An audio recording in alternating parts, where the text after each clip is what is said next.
Hi everyone, this is Idol Talk, where we explore South Korean pop culture one obsession at a time. My name is Nathan, and I'm joined here today with Casey. Hi. And we have Ashley. Hey everyone. And Chris. Annyeong.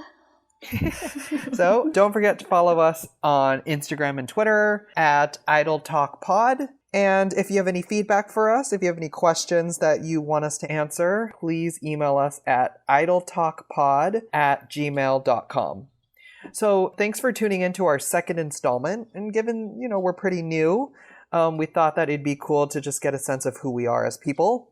So Casey, did you want to introduce yourself?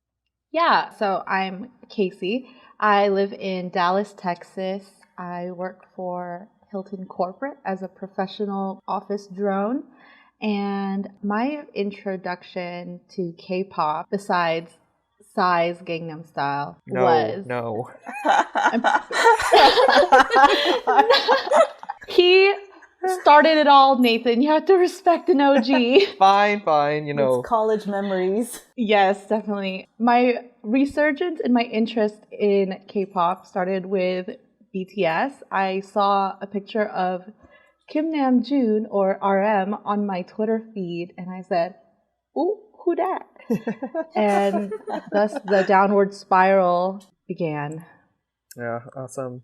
All right, Ashley. Hi everyone, I'm Ashley. I'm based out of Phoenix, Arizona, and I'm a graphic designer at a tech company. So my K-pop life started in September 2018 when I was browsing Twitter and I just saw so many tweets about BTS and how there's this K-pop phenomenon. So I just started researching them. I watched a lot of their interviews with American radio stations like iHeartRadio and Kiss FM. Mm-hmm. And I just started going on a binge, YouTube video after YouTube video. I picked a bias that day too. And I remember because it's so funny looking back on it now because those two people are currently not my biases.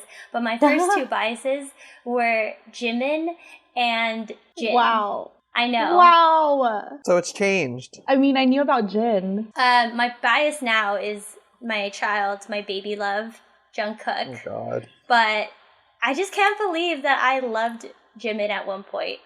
I mean, I feel like Jimin is the gateway drug for many people. Yeah. He was definitely my first one, too. Yeah. That's how I got started. All right, great. Chris. Okay, hi everyone, I'm Chris. So I'm based in Los Angeles, California. I'm currently a high school science teacher out in LA. So being a high school teacher, you get to stay hip with all the vernacular and all the stuff that all the kids say. And so I remember I had this group of girls that were obsessed with BTS, high school girls. So I think my phone picked up the conversations we would have because then they started popping up on my Twitter feed. And it was around the time that they did their AMA performance in 2017. So I decided to watch because it was all that kept popping up for me. And I just fell down the rabbit hole. And my boyfriend's Korean, so I'm here what do you think of this? Is this how it always is? And so it kind of started as a weird gateway to get closer to him, but nice. Now it's turning into this whole other thing that it's now I'm my own thing. So I'm trying to learn Korean, and so I told him it was so I could talk to his parents. And so I was watching one of the V lives, the latest Eat Jin V live, and he just turns to me and he's like, "I know you're not learning Korean for me anymore. You're learning Korean so that way you can understand what they're saying." And I was like, I'm exposed. Hey, I mean, it kills two birds with one stone, doesn't it? Yeah, that's true. Peter. So yes. Anyways, all right. My name is Nathan. I'm also based in Southern California. I am a graduate student and I study political science. And I'm halfway done with my program. I have about 3 more years to go before I graduate. And I bounce between a bit of teaching at university and I also research. So I do about half-time and half-time. And I think for me, now that I'm thinking about it, the reason why I follow K-pop is because, one, it came up kind of accidentally on Facebook feeds and things like that. So I remember in high school, people used to post some random like K-pop videos. Like it did start with Gangnam Style, but 2NE1's like I'm the Best would come up on a lot of Facebook feeds. I remember clicking it like, what is this? This is awesome. Wow. Definitely crawled down the rabbit hole after that. Not as intensely like right away, but I think like post-college, like 2016, started getting into it. And I realized that one of the reasons why I kind of continued on with it was in Western media, you see like no Asians represented in music, dramas and things like that. True. And it means a lot to me that we're seeing these people. I mean, pre-BTS, not so much in the States, but it's so awesome that we could see it grow cross boundaries, cross country boundaries, and see Asians actually represented on stage. I think that's a really awesome thing. As we know, there's always a lot going on in the K-pop world, so we're going to just start off with some current things that are going on. So Casey, you got something about ATEEZ. Yes, so ATEEZ's third mini album is coming out on June 10th. They are actually trying to do like a fandom interaction type thing with their upcoming album. Their title track, they're letting their fandom called ATEEZ, like Destiny, but ATEEZ. They're letting them pick the title and vote on the title for their title track. And they just closed voting on the 30th of May. And then on the 10th, it'll come out. Are they voting for the title track, or are they voting for the title of a track? They're voting for the title of their title track. Oh, okay. They released a preview of the song, like a couple seconds of it, and then the next week they released a preview of the video, and then it's up to the fans to help decide what it will be called. The options were Wave or Illusion. It's really cool that they're letting the fandom choose the track. I actually haven't heard of that before. I mean, I know it's already existing in Korean pop culture that like these groups will cultivate a relationship with their fans. But I think it's notable that like BTS is constantly being talked about how passionate ARMY is. So I feel like this is just one of the many ways Korean pop groups build that rapport. Nice. So we'll definitely look forward to something from ATEEZ. Next, I kind of want to give a shout out to Lee Hai, and she's very special in the K-pop industry in that she's obviously not a group. She's a solo artist. It's really hard for solo artists to make it, especially not having debuted in a group before. You know, usually how it moves from like, oh, you're in a group to like, oh, you've earned it, so now you're a soloist. She started out as a soloist. She's kind of founded out of a talent competition and almost immediately signed with YG. Following that, she released a single back in 2012 and her first album the following year. She debuted when she was 16 years old. I mean, I can't even imagine what that was like. I know K-pop industry tends to be like pretty young, but it's still really hard to imagine. Just adolescence, basically, like on Inkigayo stage. But it wasn't until basically 3 years later that she was given another album. So during those 3 years, she was basically on an unofficial hiatus. And in 2016, fortunately, she was taken out of the dungeon and she released a mini album. The title track was called Breathe back in 2016. And Tableau had produced most of the songs on the album. And he didn't tell YG that this song, Breathe, was composed and produced by Jungkook, who we know is a SHINee member who unfortunately passed away a couple of years ago. And Tableau didn't tell YG because he was afraid that YG would be biased against the song. And, you know, we know that SM and YG, they might not be like quote-unquote rivals per se, but they're definitely, you know, the top couple of companies in the industry. Yeah, they're competition. Right, I would assume that there's a lot of competition there. And it ended up being the title track. It's definitely one of my favorite songs. And it's so comforting. It talks about how if you can't breathe, even though I can't understand your breath, it's okay, I'll hold you. And no matter what, you did a really good job. She sang this song as a tribute to Jungkook at, I believe, one of the end of the year music awards. It's incredibly emotional given all the circumstances that happened at the end of, I think it was 2017 when Jungkook passed away. And and again, she didn't release, she has not released anything until last week. And she has a new release called No One. been 3 long years. I think it's featuring someone from iKON. Not a surprise, given she is YG at the end of the day. BI. And again, I mean, just giving her a shout out. I think hopefully she receives a lot of support. I believe she did. I think she's charting #1 currently as we record. So I'm super excited for her release, to check it out, and hopefully she's super successful from this new comeback. So we wish her all the best. It's really good. I listened to it. The new one or Breathe? The new one. Oh, the new one is really good. It's perfect for like just, sitting down in your room and just relaxing. If you want, something chill and peaceful, and also like it has a lot of romantic vibes to it. So it's nice. It's I wouldn't say uplifting, because usually when we think of uplifting, you think of like, very poppy, upbeat noises, but it's uplifting in a different way. Yeah, I feel like she really has that style nailed down, and I think it does the listeners a lot of good when she releases something like this. Yes. Music is comforting. Yes. And her voice, I feel, it's very unique. Like, it's not the typical type of that you hear from K-pop, sound of right? Voice. She's got like a rasp to her sometimes. Yeah. Yeah. It felt very R&B-ish, I would say. No, but I can see that, what direction you're trying to describe it with. I can see that mood too. Right. Yeah, that sounds good. So we have some, very uplifting stuff from Lehigh, and we also have a new release from NCT. Ashley's really excited about that. Yes, this new NCT album, We Are Superhuman, is amazing. It was released at the end of May, and their title track on the mini album is Superhuman. There's about 6 tracks on there, including Highway to Heaven, Fool, Jet Lag, Paper Plane, and then their outro.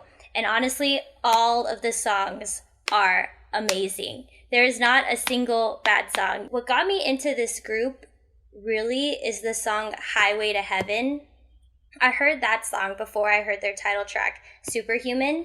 And my first thought when I heard Highway to Heaven is, this song sounds like EXO. But there are so many similarities in all of the songs between NCT and EXO. I wonder if there are similar producers on the album. I mean, given they're both SM groups. Probably. But my theory is that now that EXO is kind of drifting out of the spotlight, be it that Lay is in China, Jimin just joined the military in March or May, I think it was May, and now Dio has just announced his enlistment. Goodbye, my baby Dio. There is an opening in K-pop for where EXO once was, and I think SM with 127 is trying to fill that hole with this new album, and they are succeeding so freaking hard. It is amazing. Even in Superhuman, there were some moments where I thought that I was listening to Chen and Baekhyun, because Chen has a very distinct voice, and so does Baekhyun, but it's a little bit more silky. And the opening of Superhuman, that boy, I don't know who that boy is, but he has the most distinct voice out of the group. Superhuman even has the obligatory Chanyeol and Sehun beat breakdown where they do their rap one after the other. I think NCT has 3 rappers because I heard 3 different voices, but regardless, those raps could have been done by Chanyeol and then Sehun, because as we all know, all of the EXO songs lead with Chanyeol rapping and then follow up with Sehun rapping. True. This album is definitely filling the void that EXO is leaving in my heart. But I don't think this album has gotten me to fully commit to NCT yet. You'll get there, don't worry. Maybe. You'll get there. I don't know. I feel like 9 members in 127 is a really big commitment. And I know that there are also 9 members in EXO. But it took some time to learn all of their names and distinguish their voices in the song. Like, I still don't know the difference between Xiumin's voice and Suho's voice.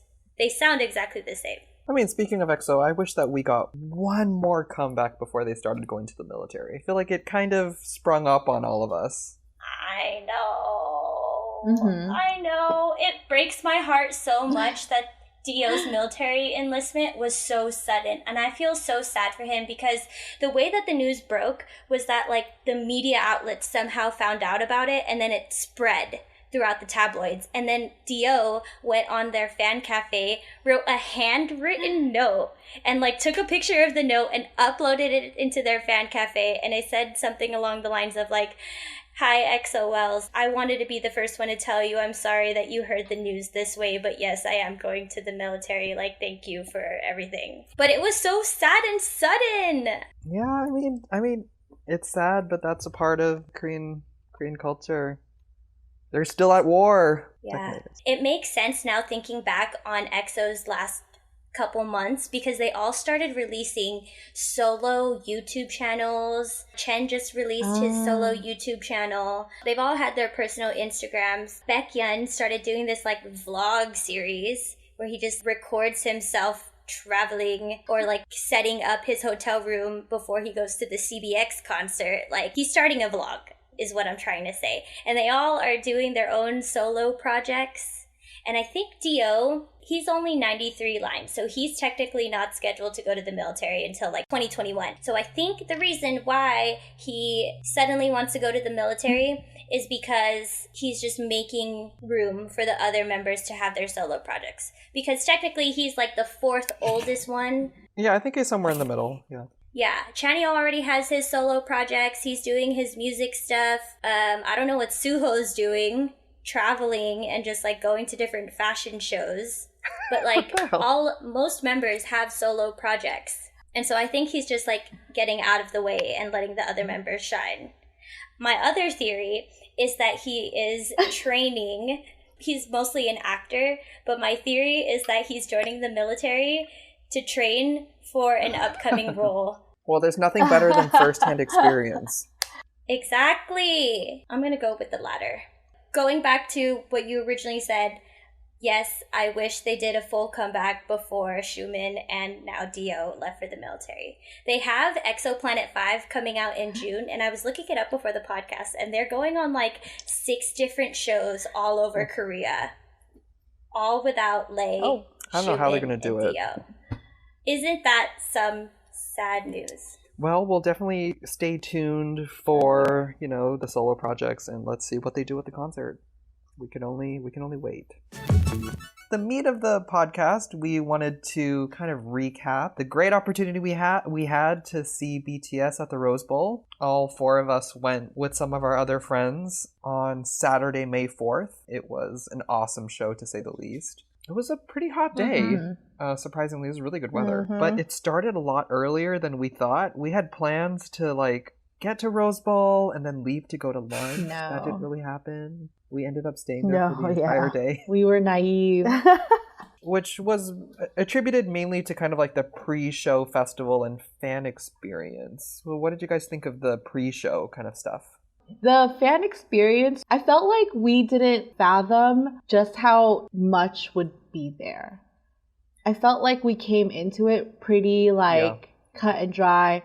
Oh, we'll go to the studio experience because Nathan, you and I won that raffle, and then we'd leave the concert venue to go to lunch in Pasadena, and then we'd just casually come back.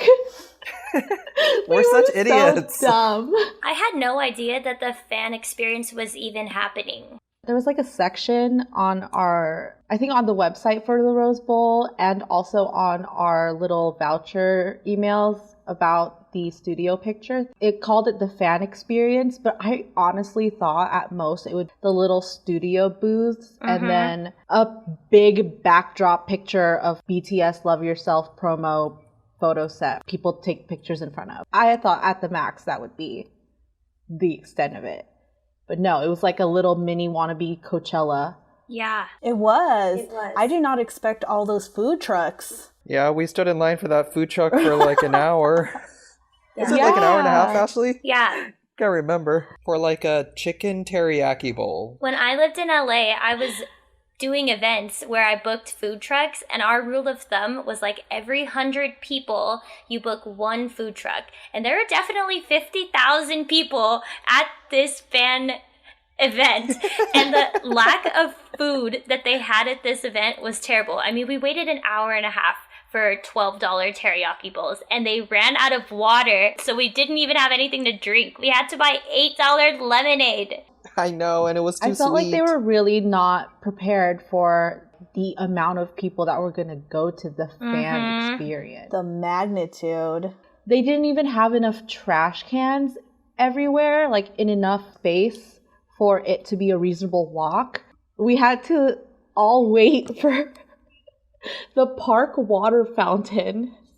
That Oh wasn't my even. gosh. And mind you guys, I was sick that day. So You like, were? oh my gosh, I was so sick, and You were sneezing I up a wanted storm, nothing man. but water, and I couldn't, and I was so tired that from like being sick that it was too far to walk to that water fountain. What did you call it, Nathan? The outhouse or something?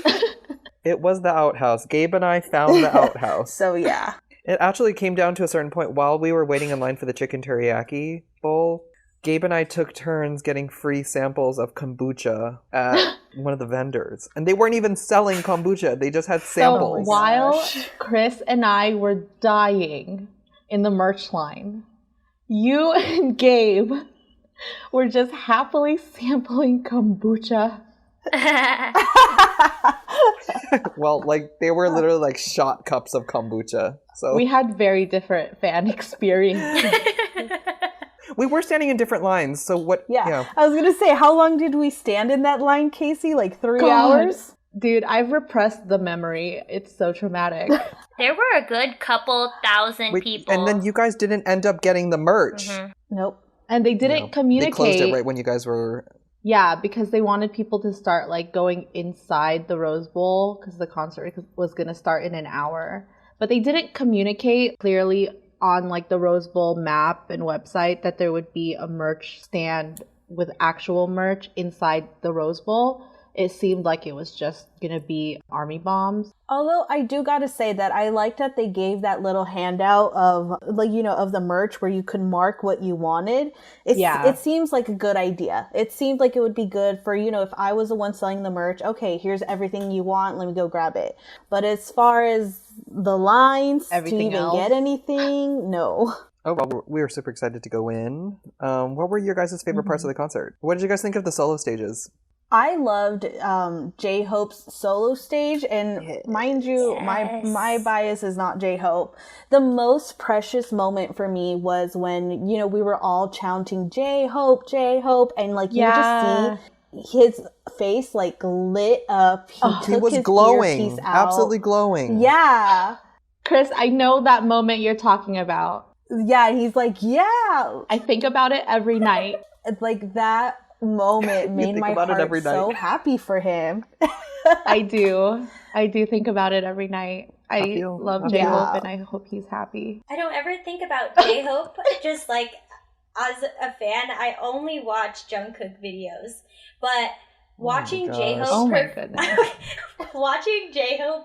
Are you not OT7? I am OT7, but I don't pay attention to anyone else besides Jungkook and sometimes like Jin. Okay. But I just want to say Jungkook solo stan. That J-Hope was the star of the entire concert. Like, he stood out so much. He's born to be on that stage. Agreed. I agree. Agreed. I wish that in terms of the stage setup, they had done like a little bit more with it. I guess compared to the other ones, I thought that they could have given J-Hope a little bit more. I know that he had that huge platform, but I mean, unfortunately, we're sitting like so high that it just didn't look as impressive as I feel like he deserved. Yeah. Oh, you're right. Because like everyone else got like these elaborate things, and you know, he got like a really high platform. Yeah. But... Well, I would say consider the fact that J-Hope is such a phenomenal performer that he completely stole the show with what he had on that stage. Absolutely. It was mostly just him being so charismatic and just Hobie. Yeah, he's amazing. I definitely stan him now.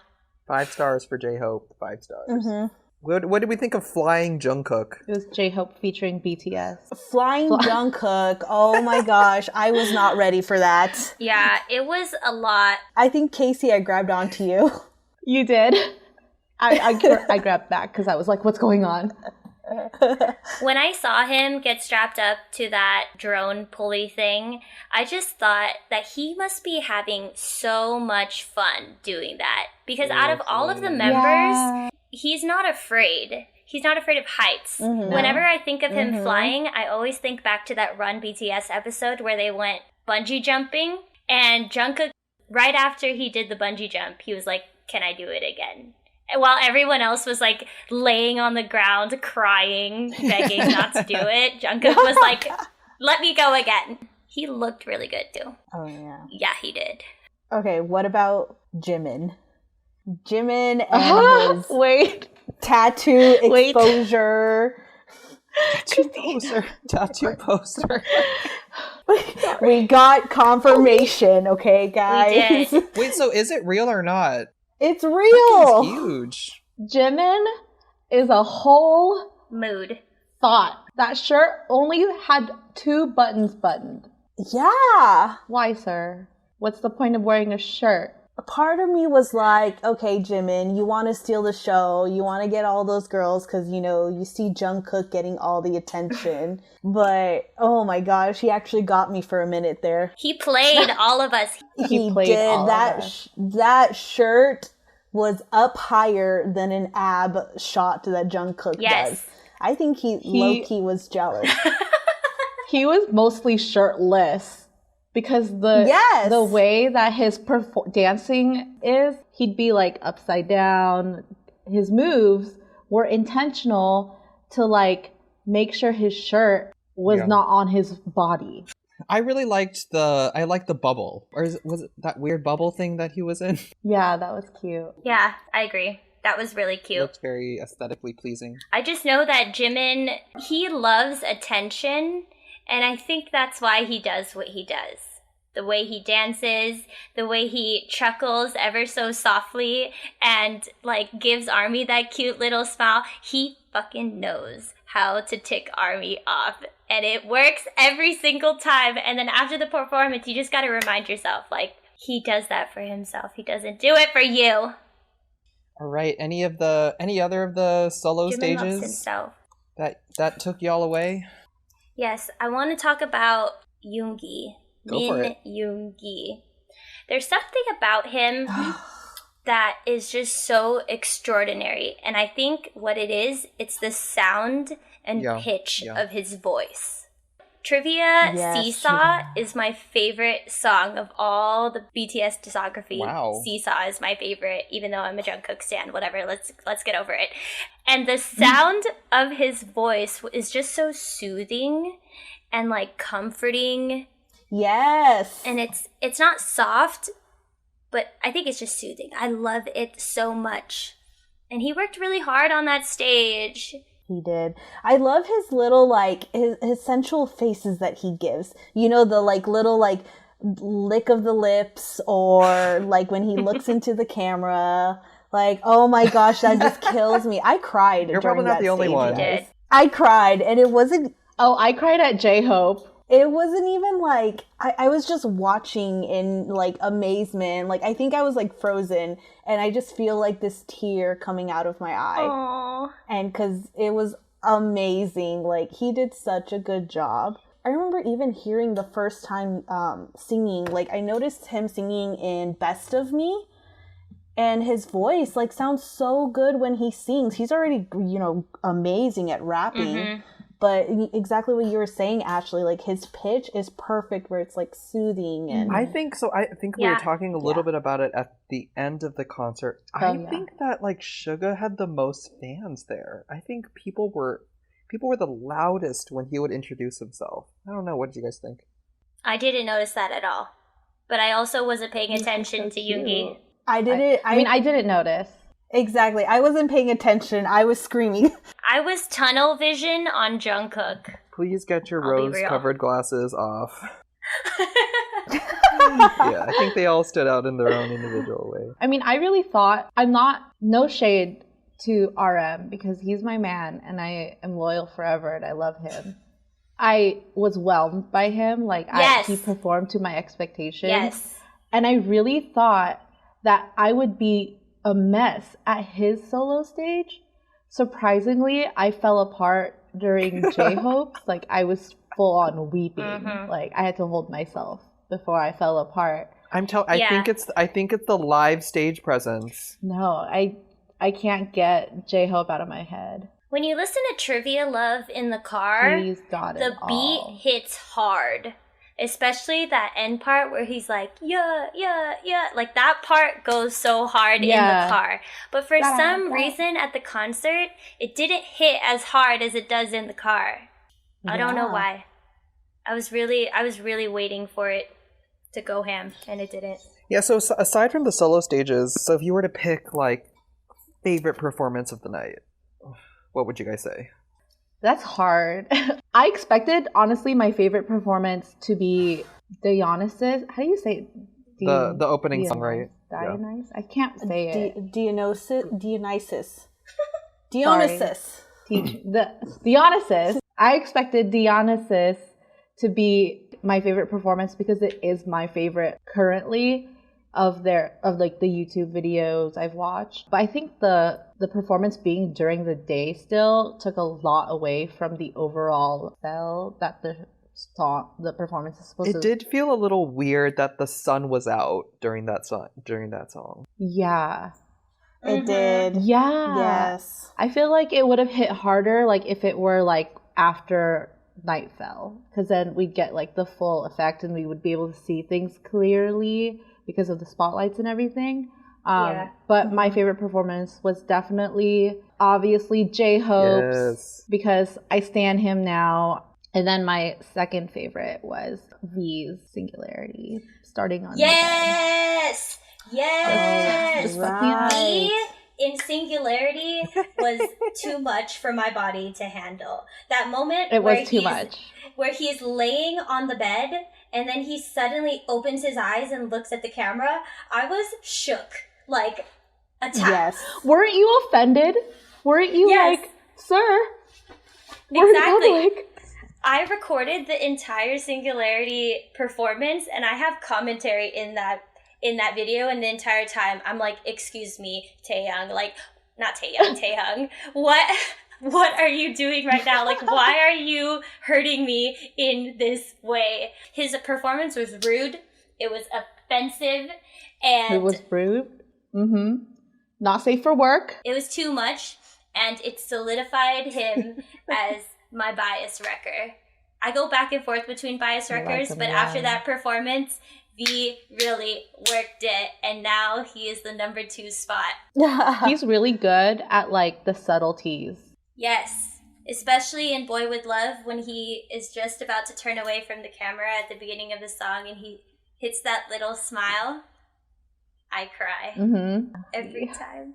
I love V so much. What about any of the group performances? I would say Oh. that my favorite That's right, group they're a group. performance was Anpanman. You know what? I was gonna say that. Yeah, that Yeah, was it the was most cute. fun for sure. It was so It much was so fun, cute. especially The intermission. with the inflatables. It was the curtain and it was call. right after the intermission, but it was also after V's Singularity. And so V comes out with that white t-shirt and the yellow beret and the duality of that man. He is so amazing. He was so serious in Singularity, and then he comes out for Anpanman, and he's just this silly little baby, and it's so endearing and cute. I loved it. I remember talking to you guys like during the intermission. I was like, well, it can't be over. And we were talking about like the songs that they hadn't covered yet, and we were like, well, they hadn't done this and this and this. And it's like, they haven't done Anpa Man yet. Like, they're not over. Yeah. And then they came out. Inflatables added such a fun effect. I felt bad for the people that were sitting right behind the inflatables, but whatever, they got to see everything else up close, so I don't feel bad. They had the cameras. Yeah, that's true. They had the screens in front. It's hard for me to Only pick out a BTS favorite can do it. performance. Yeah, all of it was great. I feel like through each of the solo stages, I was kind of like, oh yeah, this is why you were my bias record. Because I'm sure every member they're at all one your- point in my BTS life, like every single one of them have been my bias record. Like Yoongi is my number one forever. We're gonna get married. But through every performance, I was like, yep, this is why you wrecked that. Yep, yeah, I could totally see Just it. getting All right, wrecked Jimin, left and right. yeah, exactly. And then, I don't know, like throughout each performance, I've been watching YouTube videos of these guys for so long that I was kind of like, wow, like it feels so amazing to actually be here and listen to them live instead of watching it through YouTube. Yeah. Like I couldn't choose a favorite. I was just so happy. You know, I will say though that watching YouTube videos kind of spoils you as far as being able to hear every single thing perfectly all the time, because there will be people around you screaming at like different times when you're just trying to listen. But I will say that I really appreciated during the Truth Untold, People stayed quiet. the entire Rose Bowl were quiet. That's right. When Jin was singing, he would like open his mouth and we'd all hear like his lips part, and it's like shh. It's like whole everyone collectively stadium knew to stop of talking people. when Jin was singing. It was- because everyone else would sing along Yeah, it was intense. to other members' parts like Jungkook and V and Jimin, but like the moment Yeah. it was Jin's turn to sing, dead silence. Like you could hear a pin drop. Yes. It was so like I felt really, this is like so lame to say kind of, but I felt really connected to like the whole like to ARMY in that moment, because I was like, we are all like trying to listen to Jin right now. And I felt like we really loved Jin collectively, and I hope he felt that. Even in Epiphany, everyone was dead silent. Yeah. Why were we so quiet, you think? Was it just Jin's presence, or is it because we're sad that he's like... I was quiet because I wanted to give Jin that opportunity, because I feel like he deserves it. I wanted everyone to listen very intently to his voice, because he's worked hard to get to where he is now. And his voice is amazing, and people need to know that. So I was quiet for that reason, and I feel like everyone else thought the same exact thing. Jin is a vocal powerhouse, and his practice is really paying off. Like, he really works hard. Yeah, I think He gets slept on, and it's Definitely. unfair. Yeah, I think the BTS more ballady stuff is super underrated. I think. Remember Gabe, our friend Gabe was sitting next to me, and he was like, I think I just cried. That is true, that the ballady BTS stuff is super underrated. It's mostly because there is none. I mean, you have Jungkook, who is the sound of Justin Bieber, and Justin Bieber barely has any ballady things, Maybe they're slower stuff. I'm thinking like Butterfly, things like that. I'm thinking like straight up OST. Oh, well. I would say maybe V. I agree. Any other performances that we thought were super cool? I feel like I forgot the whole I'm concert. so sad, right? It was actually quite a long time ago. It Yeah, I don't have happened any so quickly. I think what we realized from the end of that concert is that it all happened so quickly and we weren't able to retain any information. So next time we have to go twice. Yes. Yeah. One in the back and one in Like floor literally seats. up front, Yeah, so we get below both flying of you. Jungkook. Yes. Ashley will be prepared to catch him if he falls. I'll catch his little finger hearts. All right. So I think I have some time for some final takeaways. So did anyone have any takeaways that they wanted to discuss? Anything to bring up before we sign out for the day? Yeah, I'm a little bit confused about their tour concept, because the tour is called Speak Yourself. The previous tour was called Love Yourself, but technically they're on a new trilogy now, Map of the Soul. So why are they doing a continuation of their previous trilogy when their new one has already started? Okay, so I have a theory. So obviously the tour was announced before the album, right? It was I think the album came out, when was it? April? It was only like 2 months ago and it's already a blur. Still winning on music shows, though. This was announced before the new album was announced. And so then the last we had heard of them was when Namjoon made that Speak Yourself speech at the UN, right? So, and he was saying, like, we Right. need to speak ourselves, tell your story, let the world know who you are. And so we're going next onto this idea of them, they're showing us their persona, their what their face that they want to show on stage, right? So I feel like this tour concept is kind of bridging the two in terms of they're showing how they're speaking themselves, like telling their stories, and they want us, Army, to do the same. They're kind of being like the role model for us. But why not just call the tour Map of the Soul instead of Speak Yourself? I don't know. I have a theory about that. So I think that they didn't call it Map of the Soul, the concert, because the album doesn't have enough songs for a full concert. So they had to like grab songs from the old trilogy to make it a full concert. And I also think that they did that. They did a concert before waiting until they have like a good amount of music in the Map of the Soul trilogy because they need to like pump out shows before Jin goes to the military. And Suga. Are they both going next year? I don't think next year, but I think because he's reaching that age, there's gonna they start putting limitations on how many times they can go out of the country. Oh, really? I didn't know about that. So I think he just turned 27. So those restrictions are coming on him. He can only be out of Korea for like so long. Like I think he can't be out for 6 months. Interesting. I have another takeaway. Yeah, go ahead. During Mic Drop and Fire and Tear, the graphics that they had on the screen were like really artsy, and it was kind of hard to see what was going on. Like the camera was on the artist's face, but the image that was being projected on the screen was completely black and white.